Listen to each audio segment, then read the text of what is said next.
Olá, boa tarde. Boa tarde. O Jornal da Cultura, a primeira edição dessa sexta-feira, começa agora. Mais uma bomba no cenário político. O ministro do Supremo, Edson Fachin, retira o sigilo dos depoimentos do casal de marqueteiros do PT. João Santana e Mônica Moura acusam o ex-presidente Dilma de vazar informações sobre ações da Operação Lava Jato. A Polícia Federal faz operação contra donos do frigorífico JBS. A empresa teria recebido benefícios ilícitos bilionários do BNDES. Ex-ministro Antônio Palocci é um dos investigados. Balanço de um ano de Michel Temer na presidência. Os resultados e principais desafios estão na economia e na política. No quadro Linha de Frente, quem faz a diferença? A gente foi conhecer a Galera do Bem, um grupo de voluntários que há mais de 10 anos atende crianças e idosos em situação de abandono. Morre um dos intelectuais mais importantes do país. Professor emérito da USP, Unesp e honoris causa da Unicamp, Antônio Cândido, estava internado no Hospital Albert Einstein, em São Paulo. Na França, a negação da política. O partido de presidente eleito tenta conquistar maioria no parlamento. O critério para definir os candidatos é não ter nenhuma passagem anterior pela vida pública.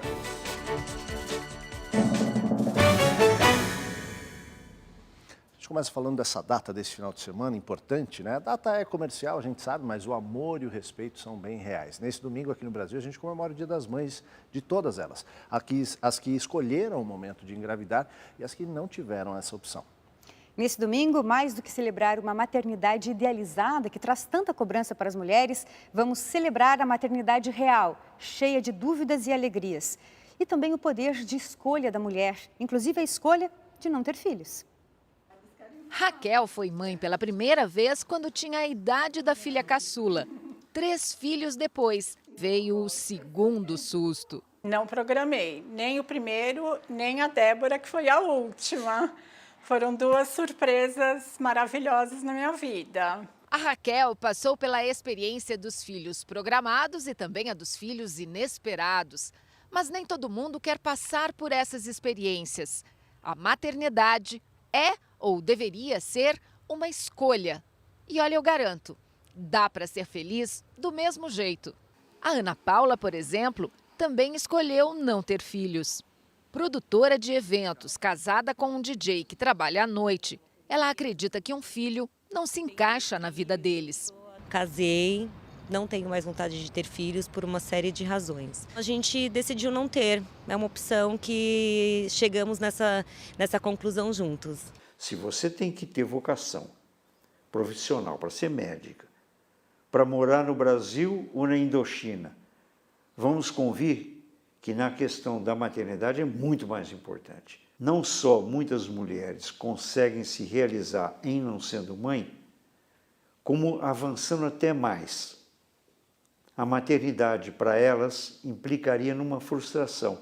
E nessa hipótese, não tenha dúvida nenhuma, tem que ser sem culpa, absolutamente feliz, realizada e sem dívida, com a sociedade, com a cultura e com ela mesma. Agora uma notícia para o seu bolso. Aí, os trabalhadores que nasceram em junho, julho e agosto começaram a sacar hoje os valores das contas inativas do FGTS. A repórter Vanessa Lorenzini traz mais informações para a gente. Boa tarde, Vanessa. Boa tarde, Aldo. Boa tarde a todos. A Caixa Econômica Federal prevê que nesta terceira etapa, cerca de 10 bilhões de reais serão distribuídos. Hoje mesmo, as agências já abriram 2 horas mais cedo para iniciar esse atendimento. Eu estou aqui ao lado do superintendente regional da Caixa, o Cleiton Rosa Carneiro. Boa tarde, Cleiton. Como é que vai funcionar o atendimento nas agências agora nesta etapa? As agências, como você disse, abriram 2 horas mais cedo hoje. Nós abriremos 2 horas mais cedo na segunda e na terça-feira, com todo o nosso contingente. Amanhã, no sábado, o atendimento das 9 às 15, exclusivamente para o Fundo de Garantia, e a Caixa sempre de olho para saber se haverá necessidade de estender esse horário. Obrigada, Cleiton. Bom, e no dia 16 de junho é a vez dos nascidos em setembro, outubro e novembro retirarem os valores. E depois, no dia 14 de julho, para os nascidos em dezembro. O prazo final para todo mundo é dia 31 de julho. Eu volto com você no estúdio, Aldo. Obrigado, Vanessa, pelas informações. Ana. Outras notícias nacionais. Plano de reestruturação do Banco do Brasil já fechou mais de 500 postos de atendimento em um ano. E o empresário Nenê Constantino, ex-dono da Gol, é condenado a 16 anos de prisão por homicídio qualificado, mas vai cumprir a pena em casa. Depois de 4 dias de julgamento, o Tribunal do Júri de Taguatinga, no Distrito Federal, considerou Nini Constantino culpado de mandar matar em 2001 o líder da invasão de uma propriedade do empresário. Outras 3 pessoas também foram condenadas por envolvimento no crime. Com 86 anos de idade, Nini Constantino, que era dono também de empresas de ônibus pelo país, não irá para a prisão. Ele terá direito a cumprir a pena em prisão domiciliar por causa da idade avançada. Os 300 homens da Força Nacional de Segurança enviados ao Rio de Janeiro esta semana deverão ir para as ruas na segunda-feira. A tropa federal vai atuar principalmente em áreas da zona norte da cidade, que registram grande número de ocorrências de roubo de cargas. Segundo as autoridades, esse tipo de crime financia o tráfico de drogas e a compra de armas pelos traficantes. O pedido de ajuda da Força Nacional de Segurança foi feito pelo governo do estado no dia 2 de maio, quando o Rio viveu um dia de violência provocada por traficantes. Banco do Brasil fecha mais de 500 postos de atendimento e demite 10 mil funcionários em um ano para reduzir despesas. As medidas fazem parte do plano de reestruturação da instituição. Segundo a diretoria do maior banco do país, o objetivo é aumentar o atendimento digital e obter economia de 4 bilhões de reais por ano nos custos. A Polícia Federal faz desde hoje cedo a Operação Bullish, que investiga fraudes e irregularidades em empréstimos concedidos pelo BNDES, o Banco Nacional de Desenvolvimento Econômico e Social, para a JIF, empresa que controla o frigorífico JBS. A operação prevê 37 mandados de condução coercitiva, 30 em São Paulo e outros 7 no Rio de Janeiro e 20 mandados de prisão, sendo 14 no Rio e 6 em São Paulo. A suspeita da Polícia Federal é de que a JBS tenha sido favorecida irregularmente pelo BNDES e recebido empréstimos com facilidades, como tempo recorde de tramitação, sem garantia e juros menores. Os valores teriam sido transferidos para a empresa em junho de 2007 para a compra de frigoríficos no exterior, no valor de 8 bilhões de reais, com um prejuízo para os cofres públicos de cerca de 1 bilhão e 200 milhões de reais. Estão entre os investigados os sócios da JIF, Wesley e Joesley Batista. Contra este há um mandado de condução coercitiva não cumprido porque ele está no exterior. O ex-presidente do BNDES, Luciano Coutinho, e o ex-ministro dos governos Lula e Dilma, Antônio Palocci, que está preso em Curitiba, também são investigados. Palocci já disse em depoimento que estaria disposto a colaborar com a Justiça e revelar dados sobre irregularidades no BNDES. E mais uma bomba no cenário político nacional. O ministro do Supremo Tribunal Federal, Edson Fachin, retirou o sigilo do depoimento do casal de marqueteiros João Santana e Mônica Moura. Fachin também decidiu mandar para a primeira instância em Curitiba a investigação sobre denúncias de Caixa 2 em campanhas de Lula e Dilma. Sem contar dirigentes estrangeiros, 16 políticos brasileiros são citados, 5 com foro privilegiado. Além da Justiça Federal do Paraná, o ministro Edson Fachin também mandou pedidos de investigação baseados na delação do casal de marqueteiros para outros 4 estados e ao Superior Tribunal de Justiça. Entre as principais revelações da delação premiada do casal de marqueteiros do PT está a afirmação de que os ex-presidentes Lula e Dilma sabiam dos pagamentos via Caixa 2 para despesas das campanhas de 2006, 2010 e 2014. O casal de marqueteiros também disse que parte do dinheiro pelos trabalhos no Brasil e no exterior saía de empreiteiras, principalmente a Odebrecht, e que o ex-ministro Antônio Palocci, responsável pelas contas das campanhas de Lula e Dilma, exigia que os pagamentos fossem feitos por fora e em bancos no exterior. Entre as revelações consideradas mais graves está ainda a de que a ex-presidente Dilma Rousseff teria conspirado contra a Operação Lava Jato ao manter o casal informado sobre os passos da investigação, relatados a ela pelo ex-ministro da Justiça, José Eduardo Cardoso. Para isso seriam usados um e-mail secreto mantido em conjunto por Dilma e Mônica Moura e por mensagens de celular em código enviadas pela ex-presidente. Segundo o casal de marqueteiros, Dilma os teria orientado a ficar o máximo possível fora do Brasil pelo risco de serem presos pela Lava Jato. A ex-presidente Dilma Rousseff desmentiu as afirmações do casal de marqueteiros. Ela disse em nota que João Santana e Mônica Moura prestaram falso testemunho e faltaram com a verdade em seus depoimentos, provavelmente pressionados pelas ameaças dos investigadores. Já a defesa do ex-presidente Lula afirmou que as declarações do casal, como foram feitas em delação premiada, nada valem. O ex-ministro José Eduardo Cardoso afirmou que só recebia as informações da Lava Jato no momento em que era desencadeada alguma operação e não era avisado de nada antecipadamente. A defesa de Antônio Palocci disse que ainda precisa analisar melhor as revelações, mas criticou o fato de elas serem obtidas após as pessoas ficarem longo tempo encarceradas. Um ano de governo Temer, apenas 9% de avaliação ótima ou boa. À sombra do impeachment de Dilma, da recessão, da Lava Jato, o PMDBista passou os últimos 365 dias entre desvios de obstáculos, críticas da opinião pública e implantação de reformas polêmicas para tentar manter a governabilidade. Exatamente há um ano, Dilma era afastada temporariamente pelo Senado e Temer assumia como presidente em exercício. Os 24 ministros apresentados eram homens brancos, nada de negros ou mulheres. Pastas perderam a importância, como a cultura que foi incorporada à educação. A opinião pública criticou duramente a falta de diversidade e representatividade. Temer teve que ouvir. Não foi a primeira nem a última vez que as vozes das ruas ecoaram tão forte que obrigaram Temer a mudar os planos. Se trata de um governo muito conservador, né? E para boas parcelas da opinião pública, esse conservadorismo pega muito mal. As declarações infelizes, né? Tudo isso vai fazendo com que o governo se desgaste. O governo ter sensibilidade para entender as pressões da opinião pública, incorporar aspectos da pressão na sua proposta e eventualmente modificar projetos, é um aspecto democrático. Isso, desse ponto de vista, é preciso reconhecer que o governo incorporou na reforma da Previdência as reivindicações de vários segmentos. A primeira crise política explodiu no Ministério do Planejamento. Romero Jucá teve que pedir demissão por conta de uma gravação em que sugeriu um pacto para estancar a sangria da Lava Jato. Investigado pela operação, ele saiu de cena do primeiro escalão, mas hoje é o atual líder do governo no Senado. A crise política enfrentada pelo governo Temer derrubou 8 integrantes do primeiro escalão nos últimos 12 meses. Atualmente, 8 ministros são investigados pela Operação Lava Jato, depois que tiveram os nomes citados em delações do Odebrecht. O presidente definiu uma espécie de uma agenda do que ocorreria com pessoas inclusas na Lava Jato, que implica que aqueles que estão efetivamente denunciados seriam afastados. Agora, do ponto de vista da imagem do governo, é muito negativo. Esses nomes que são envolvidos hoje nas delações são nomes centrais para o seu governo, são nomes-chave. Se ele, por alguma razão, demite essas pessoas, ele não tem políticos com a mesma experiência, com a mesma envergadura, à altura desses, para lhe substituir. O envolvimento em acusações de corrupção, a crise econômica e as reformas trabalhista e da Previdência são fatores determinantes para a queda de popularidade. 61% avaliam o governo Temer como ruim ou péssimo. Só 9% dizem que é ótimo ou bom. Em 365 dias, o retrato das ações de governo ainda está bem longe de ser positivo.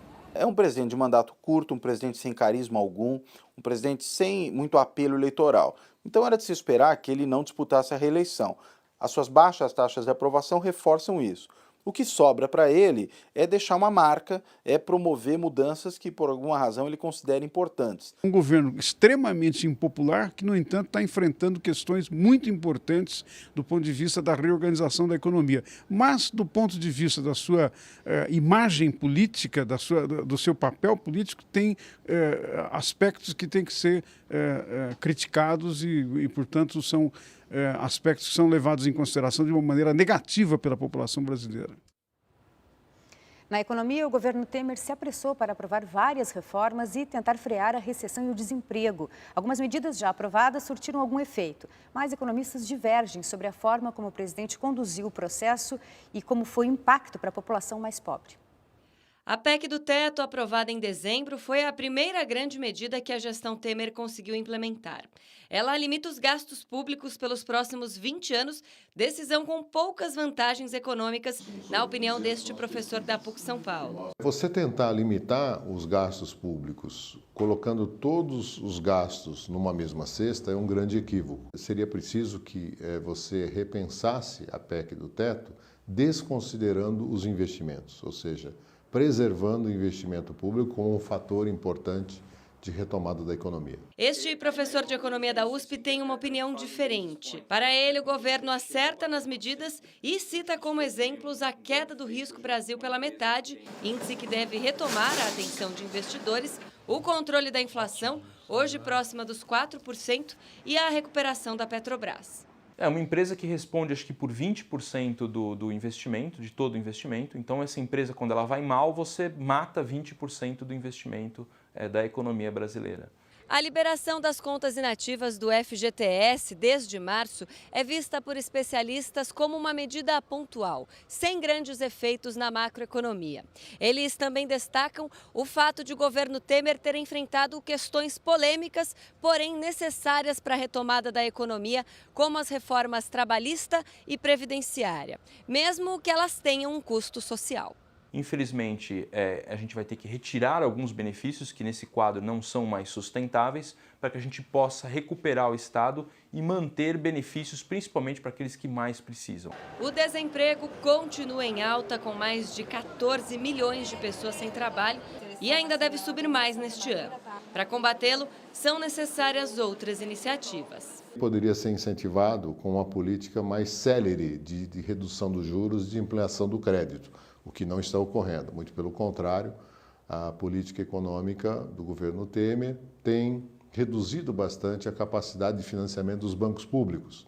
E dado o elevado da taxa de juros, que é praticado na economia, você não tem também uma ampliação do crédito privado, né? Então, esses dois fatores restringem a capacidade de geração de emprego. O presidente Michel Temer faz neste momento um pronunciamento, a gente recebe essas imagens em vídeo do sinal da NBR, faz nesse momento um balanço desse primeiro ano de gestão. Agora há pouco ele mencionou o fato de que as reformas não têm qualquer tipo de retirada de direitos, fez a defesa das reformas propostas pelo governo. E aí vamos ouvir então o senador Cássio Cunha Lima.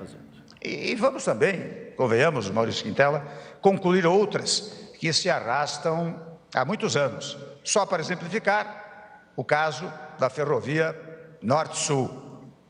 Eu tenho, neste momento, ministros, líderes, presidentes da Câmara e do Senado, amigos da imprensa, eu tenho especial satisfação de dizer que muitas vidas estão sendo salvas com o transporte aéreo de órgãos usados em transplantes. Agora, os aviões da FAB garantem que esses órgãos cheguem a qualquer lugar do país.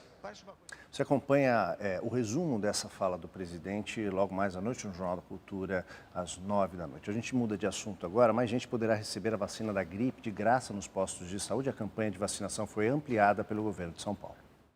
Este ano serão 600 mil doses a mais da vacina contra a gripe. Agora também receberão a vacina servidores que têm contato direto com a população. A ação começou hoje no Batalhão da Rota, no centro da cidade, e vai até o dia 26 de maio. A meta é imunizar 10 milhões de pessoas. Professores, profissionais de saúde, estes já estavam. A novidade é que nós estamos ampliando para todas as polícias, para defensoria, aparelho judicial, carteiro, poupa-tempo, quem está mais próximo atende o público. A gente vai para o nosso quadro Linha de Frente. Nossa personagem de hoje tem um lema: ajudar quem for, seja onde for. Josi Santos comanda a Galera do Bem, um grupo de voluntários que dá assistência a entidades que precisam. Uma delas é o Centro de Apoio à Criança Carente com Câncer, na Zona Sul de São Paulo, onde ela esteve no último final de semana.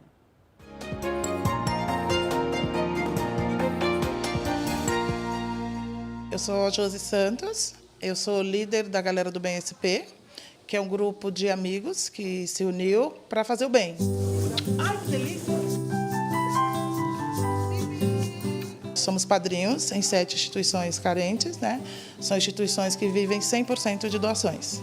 Hoje a gente atende asilo, atende casa de HIV, temos creche, temos uma ONG, a gente faz campanhas de leite, fraldas, remédios, tudo que eles precisam, a gente ajuda. Agora, em 2017, a gente completa 17 anos, começamos com 3 pessoas, hoje somos 11 voluntários.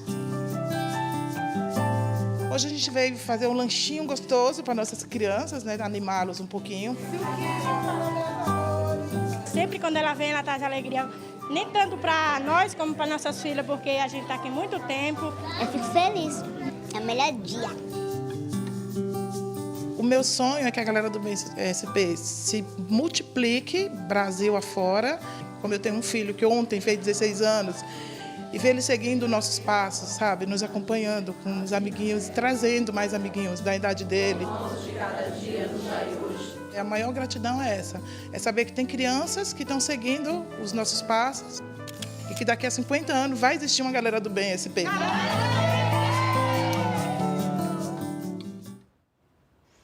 A seguir, morre um dos principais nomes da intelectualidade brasileira, o crítico literário e escritor Antônio Cândido.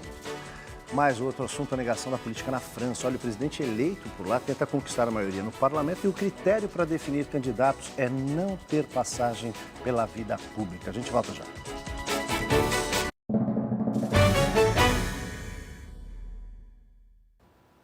Estamos de volta. Morreu hoje em São Paulo um dos principais nomes da intelectualidade brasileira. O crítico literário Antônio Cândido ajudou a explicar a literatura nacional e o próprio Brasil do século XX. Formado em filosofia pela Universidade de São Paulo, Antônio Cândido nasceu no Rio de Janeiro em 1918. Passou a infância em Minas Gerais e se radicou na capital paulista em 1937. Em 1942, tornou-se professor na Universidade de São Paulo. Nomes importantes da intelectualidade nacional, como Fernando Henrique Cardoso e Valnice Nogueira Galvão, passaram por suas aulas nas 5 décadas em que lecionou na instituição. Seu pensamento sobre a literatura nacional está consolidado no livro A Formação da Literatura Brasileira, de 1957. O pensamento sobre o Brasil está nos artigos e nas decisões que tomou. Foi militante político, lutou contra a ditadura do Estado Novo de Vargas e depois foi um dos fundadores do Partido dos Trabalhadores. Ao longo da vida, manteve posições políticas claras e o pensamento independente, além da integridade moral reconhecida por colegas, alunos e leitores. Foi autor de livros, ensaios e artigos de jornal e um defensor das utopias.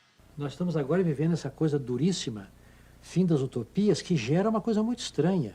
Porque a utopia cria o homem superior. A utopia faz você subir acima de você mesmo. Enquanto que agora nós estamos numa era de homens inferiores. Não existem grandes homens. Era professor emérito da USP e da Unesp e honoris causa da Unicamp.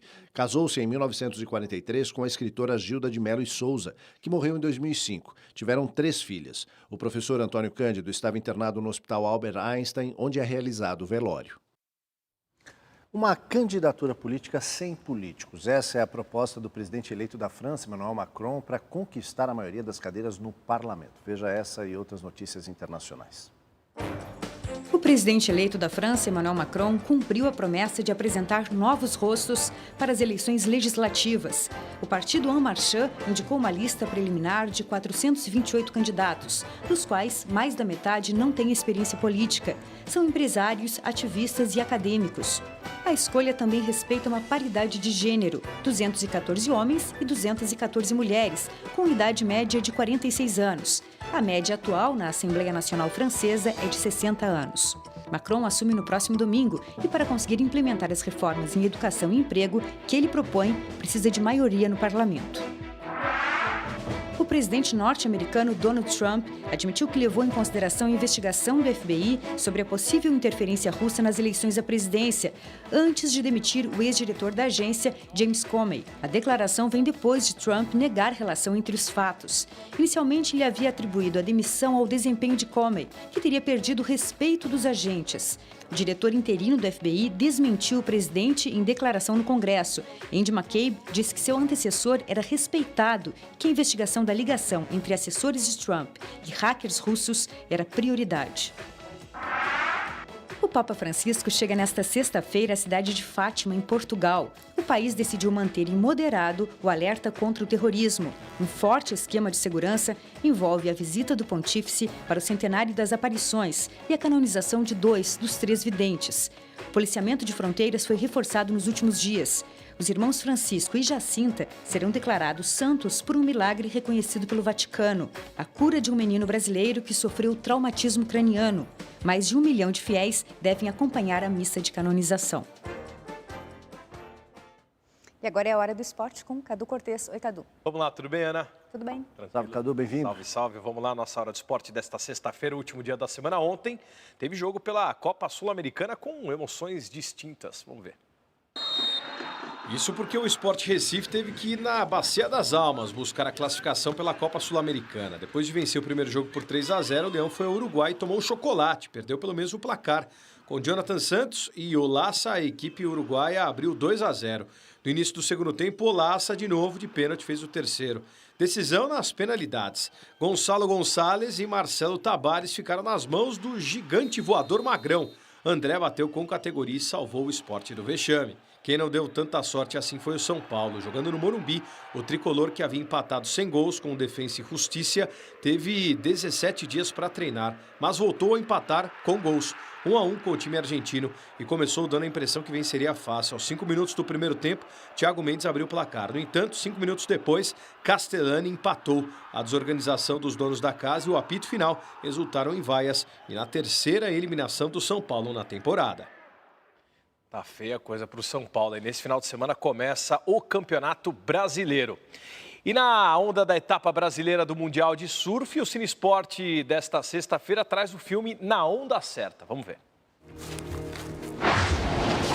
O documentário conta trajetórias de vida de surfistas profissionais e amadores, viajantes e locais, mostrando a cultura por meio de entrevistas e cenas do mar, acabando com uma série de estereótipos. Com um visual espetacular e completamente real, sem dublês, o filme é repleto de grandes ondas, as mais perigosas do mundo, como em Pipeline, no Havaí, sob os pés de grandes surfistas. O encontro de dois grupos que enfrentam ondas gigantescas em partes completamente diferentes do planeta. Há momentos, por exemplo, de um grupo que aproveita as ondas produzidas por cargueiros na costa do Texas. Mulheres que mostram seu valor a tempos, com o machismo que também existe no esporte. A perfeita combinação do homem e a natureza em sincronia.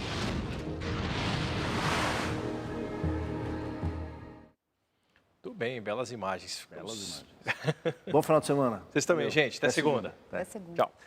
O Jornal da Cultura, a primeira edição, fica por aqui. Antes da gente ir embora, nossa dica na faixa, o Espaço Vila Butantã convida mães e filhos a se reunirem no domingo, dia delas, por um show de tributo à banda Queen, com todos os hits da banda britânica. A apresentação começa às 4 da tarde. O Espaço Multicultural fica na rua Agostinho Cantu, número 47, pertinho do metrô Butantã, na zona oeste de São Paulo. Aproveite seu final de semana com a sua mãe, se possível, sem gastar nada. Agora você acompanha o JC Debate, que hoje fala sobre os desafios da maternidade. Ótima tarde, bom final de semana, a gente se vê aqui na segunda. Até lá. Tchau.